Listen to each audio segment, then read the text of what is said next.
गांव के कोने पर एक पुराना नीम का पेड़ खड़ा था। उसी पेड़ के नीचे रघु रोज सुबह अपना छोटा सा दाल चावल का ठेला लगाता था। ठेले पर एक बड़ा भगोना दाल का, एक भगोना चावल का और 2-4 कटोरियां। दिन भर मुश्किल से 5-6 ग्राहक आते थे। उस दिन भी धूप तेज थी।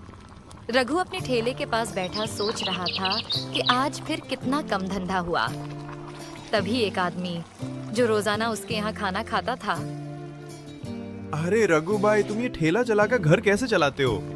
रघु ने एक लंबी सांस ली और बोला, क्या बताऊं भैया, मुश्किल से घर का खर्च निकलता है, ऊपर से पुराना कर्ज भी है। अब तो बस इसी में गुजारा कर रहे हैं। अरे यार, दाल चावल बेच के क्या कमाओगे? कभी कुछ नया बनाने का सोचा? नहीं भैया, दूसरा कुछ बनाना आता ही नहीं। खेत भी नहीं है कि खेती करूं, जो आता है वही बेच रहा हूं। देख भाई, अगर आगे बढ़ना है ना तो कुछ अलग करना पड़ेगा। लोग नए स्वाद के पीछे जाते हैं। ये कहकर वो चला गया। रघु की आंखों में सोच के बादल छा गए। सच कह रहा था वो। आखिर क्या बनाऊं जो लोग पसंद करें और अच्छा दाम भी मिले। उसी समय एक महिला अपने छोटे बेटे का हाथ पकड़ कर आई।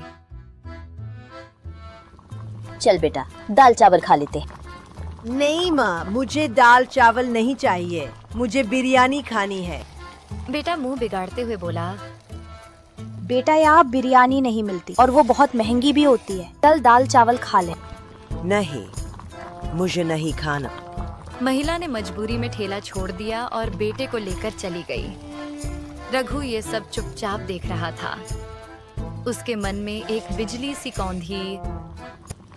बिरयानी, हाँ, लोग बिरयानी पसंद करते हैं, महंगी भी है, शायद यही बिके।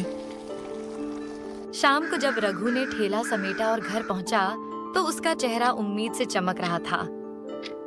कमला, उसने अपनी पत्नी को आवाज दी।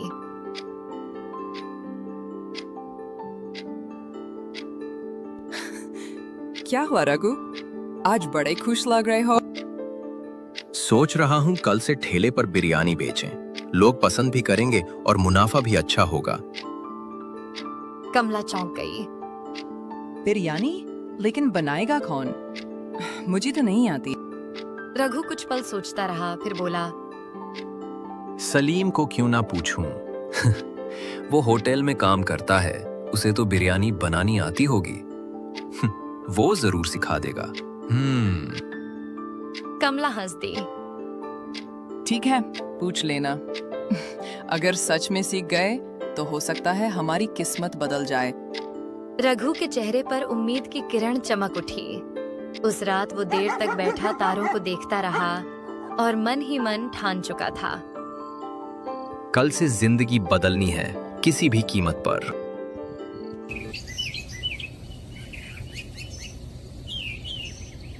अगली सुबह रघु सूरज निकलने से पहले ही उठ गया। चेहरे पर उत्साह साफ झलक रहा था। जल्दी जल्दी नहा धोकर उसने कपड़े पहने और अपने दोस्त सलीम के घर की ओर चल पड़ा। गांव की पगडंडी पर हल्की हल्की धुंध थी, मगर रघु के कदमों में एक नई उम्मीद की रफ्तार थी। सलीम के घर पहुंचते ही दरवाजे पर दस्तक दी। कौन है? अरे रघु, बड़े दिनों बाद आए हो भाई। हाँ यार, काम के चक्कर में समय ही नहीं मिल पाया। सोचा आज आकर तुमसे कुछ जरूरी बात कर लूं। अरे आओ आओ अंदर। सलीम ने उसे चारपाई पर बैठाते हुए कहा, क्या बात है?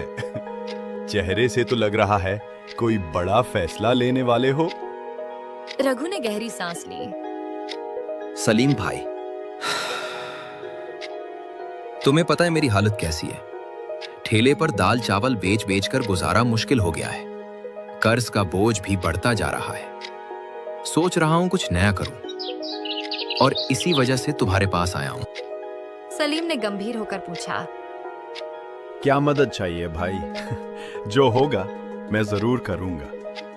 रघु ने थोड़ी हिचकिचाहट के बाद कहा, भाई मुझे तुमसे बिरयानी बनाना सीखनी है। सुना है तुम्हारी बिरयानी का जवाब नहीं। सलीम का चेहरा खिल गया। अरे बस इतनी सी बात।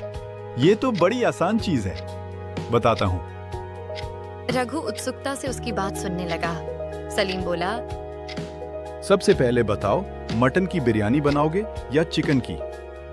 मटन की। गांव में लोग मटन ज्यादा पसंद करते हैं। ठीक है। सलीम ने हाथ से इशारा करते हुए समझाना शुरू किया। तो सबसे पहले मटन को अच्छे से धो लेना, फिर उसमें दही, लाल मिर्च पाउडर, खड़े मसाले, तेल, हरी धनिया और पुदीना डालकर अच्छी तरह मिक्स कर दो।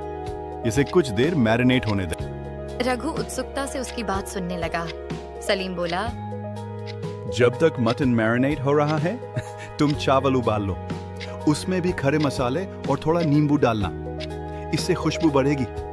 फिर मटन को धीमी आंच पर पकाना, करीब 90% पक जाए। तब उसके ऊपर चावल डालकर ढक दो। फिर 30 मिनट दम लगाना और तैयार।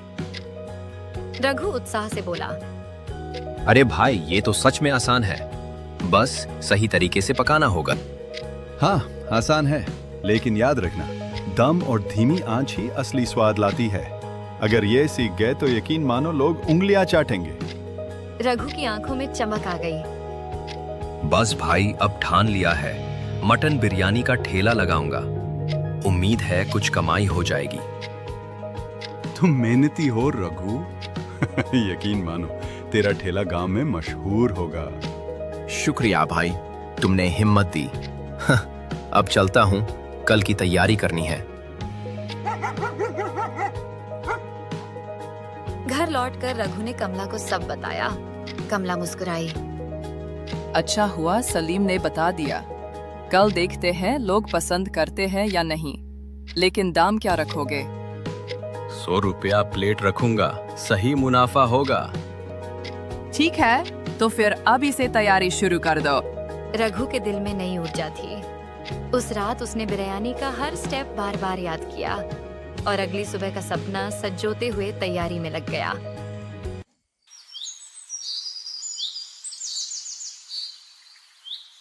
सुबह होते ही रघु ने जल्दी जल्दी नहा धोकर काम शुरू कर दिया। उसके चेहरे पर अब पहले जैसी थकान नहीं, बल्कि उम्मीद की चमक थी। उसने ताज़ा मटन अच्छे से धोया और सलीम की बताई रेसिपी याद करते हुए उसमें दही, लाल मिर्च पाउडर, खड़े मसाले, पुदीना और हरा धनिया डालकर प्यार से मसालों में लपेट दिया। कामला, देखना,